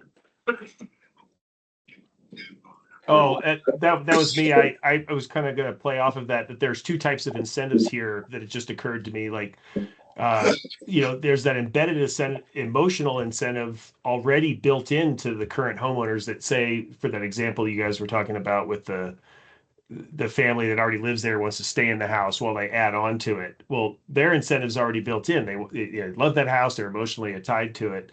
As opposed to say an incentive that you would attach to it that would appeal to a new developer coming in that doesn't have that emotional incentive. So I think there's like different types of things from the different perspectives of what condition we're talking about. I think that's what he was trying. Yeah, I was just gonna say one more thing. You said the word keep, what is incentivizing somebody? What is triggering? Like, if I get an incentive to build a unit by keeping my own, I'm just gonna threaten that I'm gonna demolish my home. And then you're gonna say, no, keep it. You can build another one. I'm gonna be like, all right, sweet. I know I can build another one. So what is triggering the incentive? Yeah, that's nothing. Okay, That's doing exactly what it's supposed to do. Right? Right. Yeah. As you analyze some of these comments about units in the rear of a lot and having access in the rear, please remember context sensitive. Green Valley Ranch, Southwest Denver, Southeast Denver, we don't have alleys. Good. I don't have access to my alley either. They can't have access. They don't have. Next section here, it'll answer a lot of the questions that I think that are coming up. So we'll move on to the potential incentives that would allow missing middle housing for affordable units. Andrew, go ahead, take it away. Sure, great. And I'm going to make a couple changes here, go off script a little bit. We're going to combine a couple questions in the interest of time. But just as a quick recap, hopefully you all recall from the October meeting, one of the other things that we're proposing is allowing additional dwelling units into single and 2-unit zone districts when affordable or attainable in some way. Units are provided as part of that new small-scale multi-unit development. So these would be, as we previously said, in building forms that are similar to those allowed now in those zone districts. So forms like the house and duplex forms. We're also proposing, you can go to the next slide. We're also proposing some incentives in the row house districts that could include allowing a stacked flat, for example, in the row house zone district when affordable or attainable units are provided, or allowing additional density, such as by amending building form requirements about where the direction that entrances have to face, or how many rows of housing could be allowed if affordable housing was provided. Next slide. So here's kind of an overview of some of the key comments that we heard back in October. Again, these are not intended to be reflective of a committee consensus. We're just trying to kind of track the feedback we're getting. We did hear that the idea of an affordable housing incentive for middle housing would be potentially attractive to developers that are focused on that market, but perhaps of limited appeal to developers who don't do income restricted units, for example. We heard that as long as some type of affordable or attainable unit replaces any previously existing units that were demolished to allow redevelopment, that other units rented or sold at a market rate is acceptable, and that there really shouldn't be a limitation on the number as long as they can fit within the building forms that are allowed on a particular size of lot. We did hear some folks say that, you know, if we're talking about specifically income restricted units or IRUs, that those are typically rental units. So if the goal is to incentivize for sale housing, they may need to look at some other approaches, which we will be doing in the questions that we have for you to hear today. We did hear quite a few folks mention that the cottage court idea, where you have kind of multiple small standalone or detached dwelling units on a single parcel would be an ideal outcome. And then this topic actually came up again today, but we heard recommendations to make sure that we're exploring other obstacles to this type of development, such as rethinking the thresholds for a full site development plan review, which currently is required for any type of housing that provides more than 2 units. Next slide. We also did get requests to see some potential renderings of what some of these might look like. So here are some examples you can see here. So this is in contrast to the versions that Elisa shared. These are new development. So replacing an existing structure on the site. At the top is an example of like what a triplex might look like. Again, these are within our current zoning building form requirements. To the right, top right there is like a double duplex that could be built in what is now what we think of as the house building form. An example of a cottage court there is at the bottom left, and then new construction tandem house at the bottom right. Next slide. So I'm just going to go through both of the questions, and then we'll take a little bit longer for discussions. Maybe if we could do like maybe 12 minutes of discussion and try to touch on both of these sections. So the first question is, how should we define affordable? So the current approach, and this is what we see in our mandatory affordable housing requirements for developments of 9 units or more in Denver, is income restricted units, rental units that are restricted to residents earning a certain percentage of area median income. And the question here is, should we rethink that? For example, should we perhaps enable this incentive for the production of a small dwelling unit? So for example, a property owner demolishes an existing house on a property and develops a new kind of like, let's say a fourplex in this example. If one of those units was limited to a max, let's say of 800 square feet, and was required to have 2 bedrooms, would that result in kind of similar outcomes in terms of affordability or attainability? Or does the group have other ideas that they might suggest for how we think about what is affordable? And if you could just go to the next question, Rob, and we'll talk about these all at once in the interest of time here. The other question is, should affordability requirements vary by geography? So what's the map there on the right is from Blueprint Denver, and it shows the areas of the city that are vulnerable to displacement. And we included that as just one example. It might be a way that we kind of explore that geographically. If affordability requirements should be different in those areas where existing residents are more vulnerable to displacement.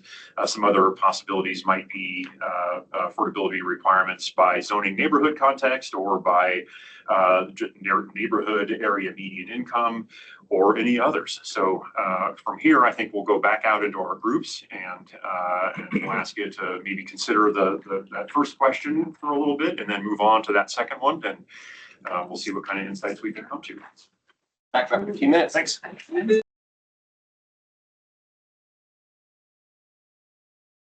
Right. Hey, so I have a question about median income.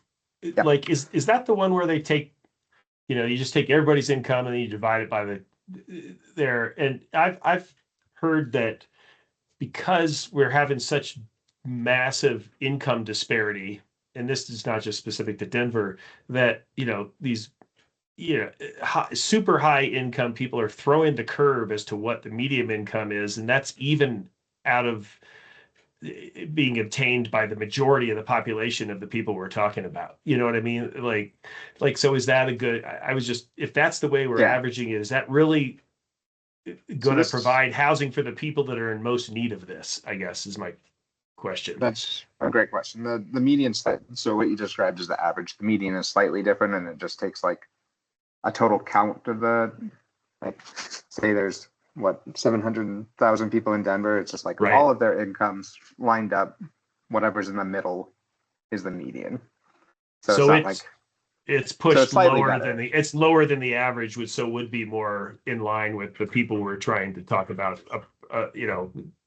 bring the housing costs one person with a really high income is not going to throw it as much as the average. Right. Okay. But it's still is something to keep in mind of the median is still very high. So if you look at this chart, the median for one person is 98,000. That's a large number.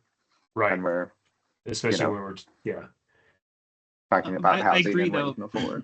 I think neighborhood like AMI should be something that is considered because it is vastly different. I mean, right? Like as you're mentioning across the city in different areas. So that should definitely be something that is considered. And then when it comes to small homes, I mean, definitely, isn't it? I think they say like if you get closer to 800 square feet, that actually, and which seems really small, right? But if we're thinking about what the purpose of this is, smaller units will typically equate to more affordability for people who are actually in the market trying to find housing. So I don't know, just kind of two things that I feel like go in tandem. I'm not articulating it well, but I think that will look differently in different parts of the city, is I guess what I'm trying to say.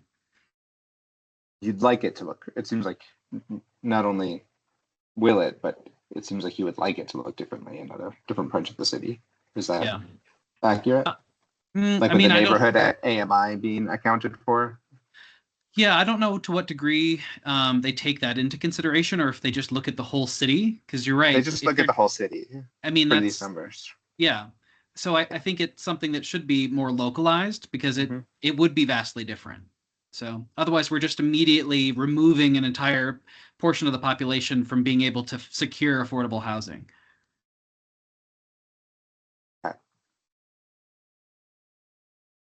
And I did hear there too, I think that this idea of incentivizing small structures is also a good idea. Smaller size units. I think that probably does more than anything. Yeah. Now what that incentive is have they suggested what that, it's just allowing more units if they're smaller units or more? That's right. That'd be the way. I mean, that's way other places have done it. That's on even that's kind of sliding scale FAR, is you get more units if you get more room if you build more units, but you can kind of play with that FAR to make those units smaller or bigger. Right. Yeah, I would also argue that if you're doing something, well, maybe not. I don't know. I guess I could see the example both ways. Just sort of encouraging smaller units themselves, even if they were clumped together in one building form, would encourage sort of more broken up masses. I don't know, maybe not, but bring it down to a human scale, and that sort of thing that everybody seems to go back to as this walkable sort of human scale neighborhood kind of ideal. So it kind of maybe would kill two birds with one sort of incentive. Mm-hmm. You think there might be some like design gains by allowing more units that are smaller? Yeah, I mean, there's definitely studies out there on the psychology of like your public realm, like how it feels when you have more human scaled development as opposed to like, walking down the side of like a Walmart, a big brick wall. And I don't know, maybe not. I could envision designing a box that's huge that has 800 square foot units inside of it. But overall, I'd say maybe you're more likely to get some of that aesthetic effects, smaller grained design with smaller units. Do you like one of these approaches more, or do you think they can work in tandem, or thoughts on that? I mean, I think if there's an incentive for smaller units, that will inherently make it more affordable. But yeah, I mean, as I was saying initially, I do feel like there should be some consideration if there's going to be incentives for people to require certain numbers of affordable units in an overall, the rest is market rate. There should be considering the AMI and those different parts of the city when doing so. But as we were just talking about, keeping the overall form, the external form, or the bulk of the structure more human scale in some of these neighborhoods, but allowing more flexibility in how many units without running into the problem we talked about last time, where suddenly it's a quality of life issue for the people in those units. Because there is also that, right? But what's that sweet spot, right? Where it still sort of fits the traditional house form in certain areas where that is important, and allows a lot more units. So I don't know. I guess my thought is, and forgive me if it's probably been discussed, but the demographics that we're talking about here, providing, more accessible housing to, is it more like, say, single and couples, or are these families? Because, if you start putting things on the square footage size as opposed to like this sort of adjusted AMI, the AMI seems more flexible incentive-wise to allowing for different building forms to have an incentive involved with it. Whereas, you could build a 3-bedroom house for like a larger family, whereas, or a 4-person household or a 5-person household. Whereas like, if you're talking 800 square foot, that's a certain, that's like single and, couples and maybe with a kid, these days you're targeting a very specific portion of the population, not necessarily allowing some incentives to encourage maybe a variety of types of housing in this, or more of a variety with the AMI indexing. That's a really good point. I think families are finding it difficult to find affordable units with 2 or 3 bedrooms. And a lot of the affordable housing projects I've toured over the last couple of years, that when they do offer those, I mean, there's sort of like unicorns out there if you can find a place that actually has 3 bedrooms. Right. Like, and you're not getting 3 in an 800 square foot house, generally speaking. I mean, you would have like 8 foot by 8 foot bedrooms at that point. But so I'm not so sure the incentive for the small homes. I mean, maybe there's part of that in there, but that definitely starts to point this whole idea of unlocking housing to a particular part of our population. Okay. So I'm hearing like not necessarily I guess intrigued by the idea of incentivizing small homes as a way to get more housing, but very worried that we're not going to be getting housing for families who need it. Is that fair? Yeah, there should be a variety, right? Mm-hmm. And I think, you're thinking of this in like multiple terms, like, are these rentals or are these for sale? There's those both sides of that equation. Are these current homeowners that are building this thing and adding stuff on, or are these developers? I would argue that like something like the AMI indexing might help developers build more to market incentives, like what people are needing. Whereas like, if you're locked into an 800 square foot thing, it's kind of, the market pressures are kind of beside the point. Like, there may be a huge need out there for 3 or 4 bedroom homes or something. And then we're encouraging 800 square foot homes, Yeah. No, I just threw out the 800 square foot as like, that's in terms of like. Well, that's what they say in the bottom of this slide. Oh, yeah. Oh, yeah. Yeah. Sorry, I threw that off the top of my head, but yeah, you're right. It's on the thing. No, I think what I was trying to say was if you have a smaller unit, that inherently makes it more affordable. But yeah, to what degree are you trying to encourage those smaller units? And then to your point, are we excluding? So I feel like it should be a mix. And I think we talked about that in one of the other sessions too. If you're allowing more units within a traditional like house form or bulk, you can get creative in the types of units that are allowed within that particular structure. Like there could be on the first level a 3-bedroom unit, and then the second level maybe it's 2 800 square foot units, and then the attic or half that third half story, there's a different type of unit, and so even just within one form you could have a variety of units, which would I don't know. I feel like I'm rambling, but well, no, I see your point. It could be like an a la carte menu that somebody could pick from and say, like, perhaps it's like a development pathway, like based on like what type of archetype they're looking to build. And they can, once they pick that pathway, like I'm going down with the AMI, then you start to follow the rules to sort of receive those incentives. Or if you decide, hey, I'm going to build this 800 square foot thing, I can pick from this pathway of choices to get to those incentives. Yes, I can see the advantage of both, but the 800 square foot one seems more specific to a particular building form.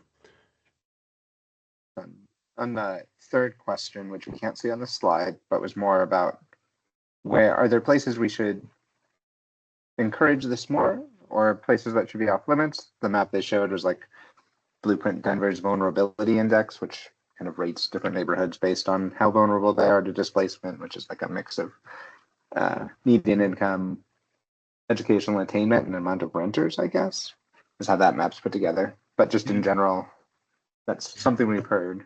Thoughts? I mean, I live off East Colfax, and I feel like with the bus rapid transit that's going to be coming through there in the coming years, a lot of the people who are currently living here now are very vulnerable to displacement after that goes through, and we see a lot more commercial development and investment along the corridor.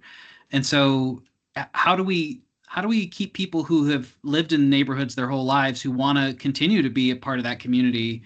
How do we continue providing affordable options for them to be able to remain in those neighborhoods? And I'd also heard somebody give a statistic that a lot of the population increase in our city in the coming years is actually going to be from within, like families and children grow rather than people necessarily moving here. So how are we going to accommodate, somebody who grew up in a particular neighborhood and now she can't afford to live in the neighborhood she's lived in her whole life, So I don't know. I think there is a geography component to it for sure. Yeah, there's definitely a geography component, but my, I guess, hesitation with that is applying certain rules and coming up with regulations that are specific to areas will only reinforce those segregations between our different neighborhoods rather than allow you know, if we encourage all of this stuff in affordable and 800 square foot homes in only certain areas, then it won't, it'll continue to bifurcate our population, I guess I should say. You know, No, like that's a good point, the yeah. larger, the richer neighborhoods will always continue, will never get, if we exclude those neighborhoods from these incentives, we'll never get sort of affordable housing built into them, and sort of over time, sort of even more further isolate the affordable characteristics of the city into more and more localized areas instead of encouraging maybe some diversity. I mean, I could see where in some of our wealthier neighborhoods, where some of these incentives, if they were there, people could come up with some really creative ways to allow, you know, people to be, or that neighborhood to be accessible to more people. Which, I mean, my personal preference is that would be great. Like more diversity scattered throughout. Yeah. You know, it like, and San Antonio, I got the tour down there. There was like this neighborhood I went through with some guys that they were the old plantation houses, but then there were the old probably servants' quarters, but they had been turned into like single family homes. So it was this really cool sort of fabric of houses where it was like, you know, obviously multi-million-dollar house next to like a, you know, $600,000-$700,000 house. You know, it was a big range, and I thought that was it felt comfortable. It didn't feel like out of place. This mix and hodgepodge of different, you know, housing, accessible housing. You know, I think that would be cool to encourage. Cool. I think we're about to get pulled back, so Okay. Okay. let me see. Jay, you can jump in this time. I don't know. Did we even come up with a conclusive? I think we were like, yes, this all sounds great. That was pretty much. Well, I think our my biggest takeaway is the thought process of the 800 not appealing to like larger families, you know. Yeah. Like people that want a 3-bedroom house. That you're right. Like both incentives seem, but finding out how you make those work in tandem with one another. Yep. All right, we're about to come off mute, so just be ready. All right.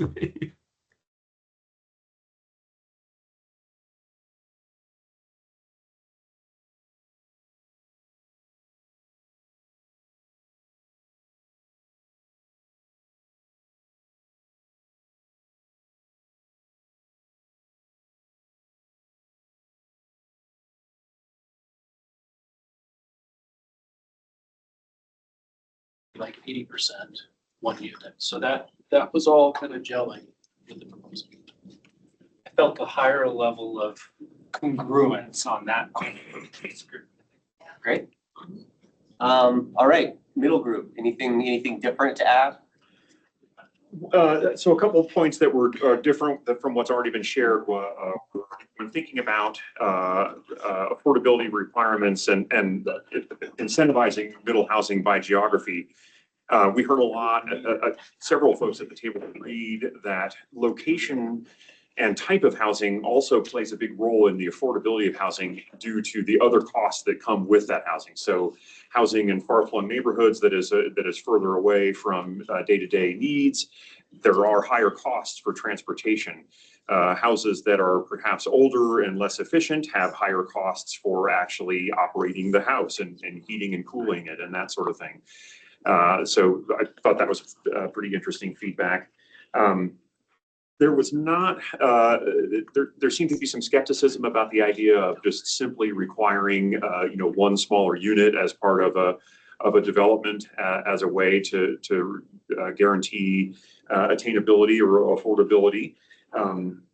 But there, several folks suggested that the sliding scale approach might be a better way to accomplish the same thing, allowing, you know, those additional units, but each unit being a little bit smaller. And I think I'll stop there unless there's any other high points that you all feel like I missed.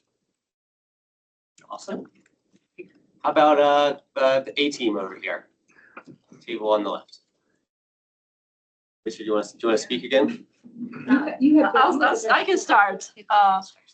I think we talked about achieving affordability on that scale, really difficult, 1 unit or 2 units. The compliance is challenging. If it's deed restricted, who enforces it over time, that the unit is affordable. Achieving also affordability just by reducing scale itself is not necessarily achievable because of all the regulations such as energy codes and just current building codes that are very stringent. And the thought about the geographic disbursement, there's a lot of I think challenging thoughts about that, but I think we decided that like the most fair approach would be to just kind of have a uniform implementation to not disproportionately burden certain areas or cause other challenges. So feel free to correct me. I feel like it's nuanced and it needs to be thought through more, but. And we asked the question why tiny homes aren't used Suggestion. more. So right now they're temporary housing and tend to just be a solution for people experiencing homelessness for a short period of like I don't know, 3-year, whatever the limit is versus is there an opportunity there? Because then you can mass manufacture, have a prototype of something, not just a small house, but being able to get something on the ground permitted quickly and house people. So it's adding units in addition to, Tiny home cottage court. Yeah, sounds really cool. All right. Well, that's all we had today. Online. Oh, okay, we got online people. Thank you. Go ahead, online people.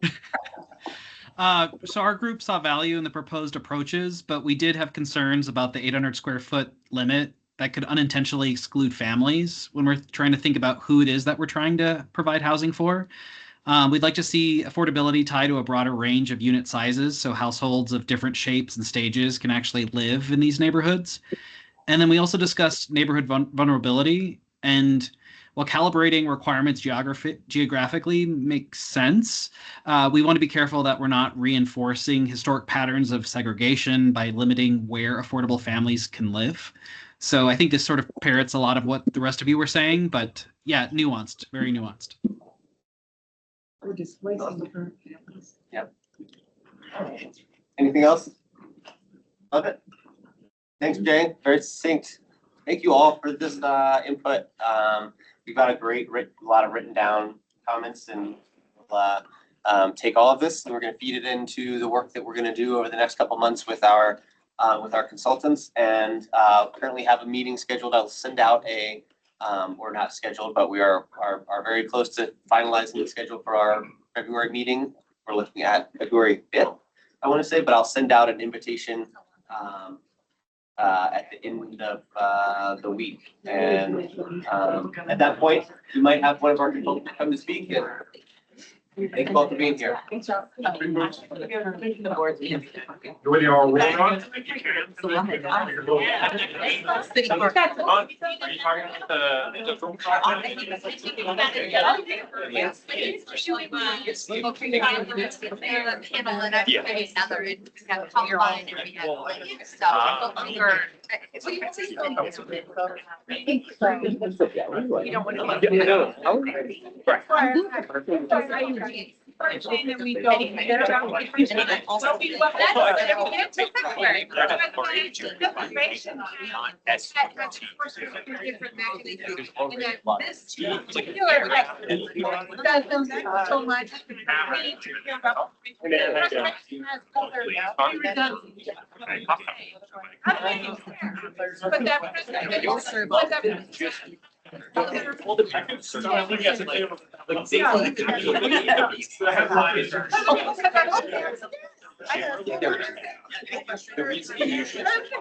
People like money, but money. And like, oh, I'm gonna make this super amazing. I don't know. Like, So there's like the cost basis difference. If you have like a demoing it, building a fourplex versus adding two more. Thank you for the thought provoking. Yeah.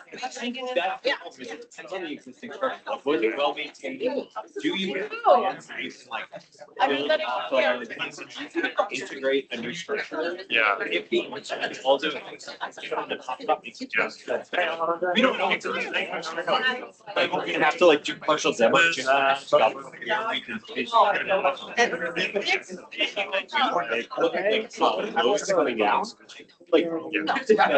I think it's valuable to say, yeah, by right. Yes. No, I'm like, yeah, that's saving. To me, saving giant homes, like a friend of yours, a lot of large.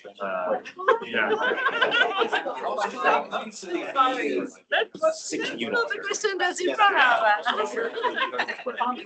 It's also literally. So I think it's gonna.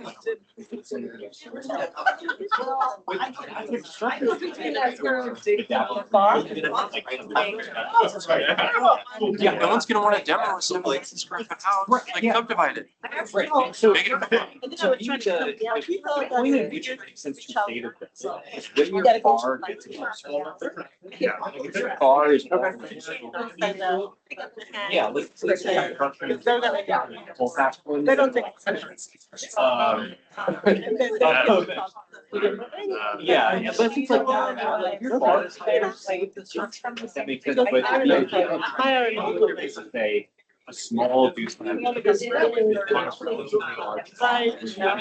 Start from like that. Have it be like bar and like some other thing. Good point. I mean, even Already more there. Like all of a sudden.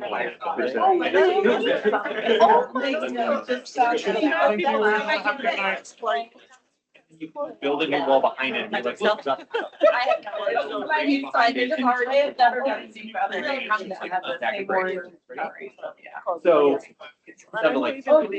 so. See, it's like, they're all like, it's how many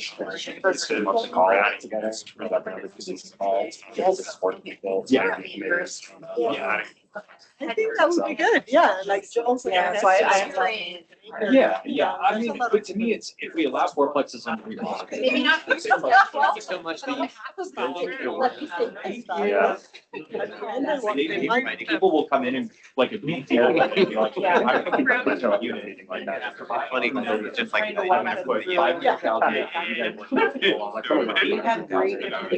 then sell off. Whoever's And that's going off being smart too. I feel like that's distraction. And that's not bad.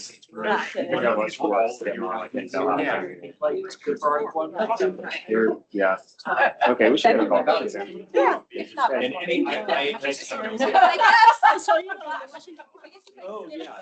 Yeah.